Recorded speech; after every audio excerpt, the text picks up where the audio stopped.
السلام علیکم 10th class. بیٹا ہم مطالعہ قرآن حکیم میں سے تاریخ بنی اسرائیل پڑھ رہے ہیں. آج ہم اس کا حصہ ششم جو کہ لاسٹ حصہ ہے وہ پڑھیں گے، جس میں ہم بنی اسرائیل کا موجودہ دور اور بنی اسرائیل کا مستقبل کیا ہوگا اس کے بارے میں پڑھیں گے. تو آئیے اللہ کا نام لے کر شروع کرتے ہیں. یہ ہمارا تاریخ بنی اسرائیل کا لاسٹ پارٹ ہے. کوسچن نمبر 1، بنی اسرائیل کا موجودہ دور کیسا ہے؟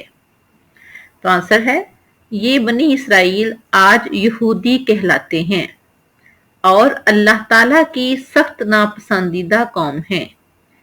20ویں صدی کے شروع تک تقریباً 2000 سال بنی اسرائیل دنیا میں جلاوطنی اور انتشار کا شکار رہے. جنرل ٹائنس کے ہاتھوں 70 میں جب ہیکل سلیمانی گرایا گیا تو آج تک تعمیر نہ ہو سکا. 1917 میں حکومت برطانیہ نے فلسطینی مسلمانوں کی مرضی کے خلاف بلفور ڈکلیریشن کے ذریعہ یہودیوں کو فلسطین میں رہنے کی اجازت دے دی. یہودیوں نے فلسطین میں پاؤں جماتے ہی اسلحہ کے زور پر مسلمان آبادیوں کو ختم کر کے یہودی بستیاں تعمیر کر لیں. 1948 میں یہودیوں نے فلسطین پر ناجائز قبضہ کر کے ایک یہودی ملک اسرائیل بنانے کا اعلان کر دیا، جسے تقریباً دنیا بھر کے مسلمان ممالک نے قبول کرنے سے انکار کر دیا. 1967 میں فلسطین کے اطراف کے چند عرب ممالک نے مل کر فلسطین کو یہودیوں سے آزاد کرانے کے لیے اسرائیل سے جنگ کی.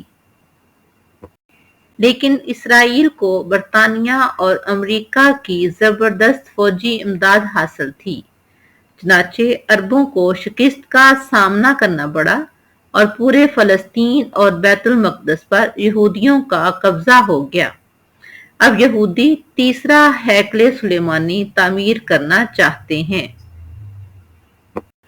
اور مدینہ منورہ سمیت عرب کے ایک وسیع علاقہ پر قبضہ کر کے عظیم اسرائیل بنانا چاہتے ہیں، جبکہ مسلمان کبھی بھی نہیں چاہیں گے کہ ایسا ہو. مسلمان بیت المقدس اور مدینہ منورہ کی حفاظت کے لیے جان بھی دینے کے لیے تیار ہیں اور وہ یہودیوں کے ان مذموم مقاصد کو کبھی بھی پورا نہیں ہونے دیں گے.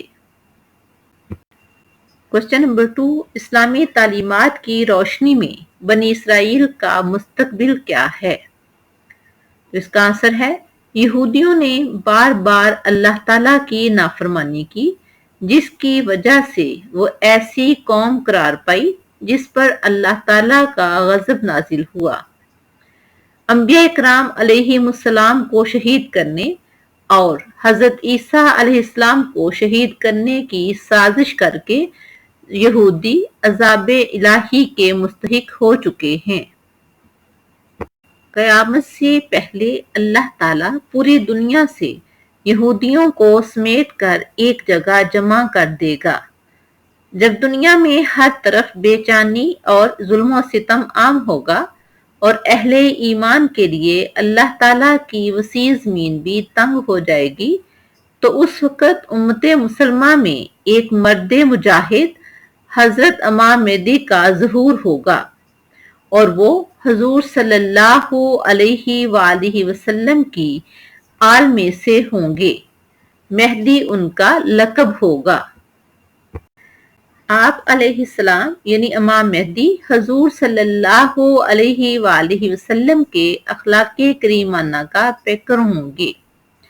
وہ خود خلافت کے منصب پر فائز کیے جانے سے کنارہ کش ہوں گے، جبکہ اس وقت کے اکابر اولیاء اکرام انہیں پہچان لیں گے اور ان کے ہاتھ پر حرم کعبہ میں رکن یمانی اور مقام ابراہیم کے درمیان بیعت کریں گے.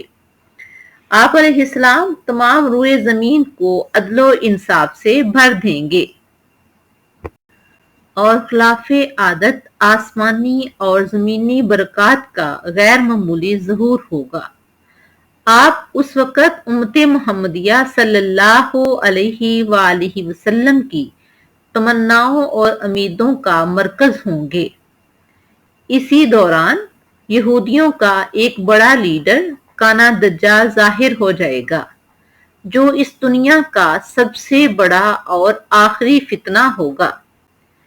اہل ایمان کے لیے سخت ترین امتحان اور شدید مصائب کا باعث ہوگا۔ دجال 70,000 یہودیوں کے ساتھ نکلے گا۔ یہودیوں اور مسلمانوں کے درمیان ایک بڑی فیصلہ کن جنگ ہوگی۔ خروج دجال کے بعد، دجال کے نکلنے کے بعد اللہ تعالی حضرت عیسیٰ علیہ السلام کو دنیا میں نبی کریم صلی اللہ علیہ وآلہ وسلم کے امتی کی حیثیت سے نازل فرمائے گا۔ حضرت عیسیٰ علیہ السلام بھی انصاف کرنے والے حاکم ہوں گے، صلیب توڑ ڈالیں گے۔ حضرت عیسیٰ علیہ السلام دجال کو قتل کر دیں گے۔ دنیا میں یہودیوں کو کہیں پناہ نہیں ملے گی، یہاں تک کہ درخت اور پتھر بھی پکاریں گے کہ اے مسلمانوں، ہمارے پیچھے یہودی چھپا ہے، اسے قتل کر دو۔ دنیا میں کوئی یہودی نہیں بچے گا۔ تمام یہود و نصارہ یا تو اسلام قبول کر لیں گے یا حضرت عیسیٰ اور مسلمانوں کے ہاتھوں مارے جائیں گے۔ اس طرح اللہ تعالیٰ کی سنت پوری ہوگی اور نافرمان قوموں پر اللہ تعالیٰ کا عذاب آ کر رہتا ہے۔ یہ تھا ہمارا آج کا ٹاپک، تاریخ بنی اسرائیل کا یہ ہمارا لاسٹ ٹاپک تھا۔ اللہ تعالیٰ سے دعا ہے کہ اللہ تعالیٰ ہمیں دجال کے فتنے سے محفوظ فرمائے اور زندگی کے ہر میدان میں ہماری مدد فرمائے۔ آمین یا رب العالمین۔ السلام علیکم۔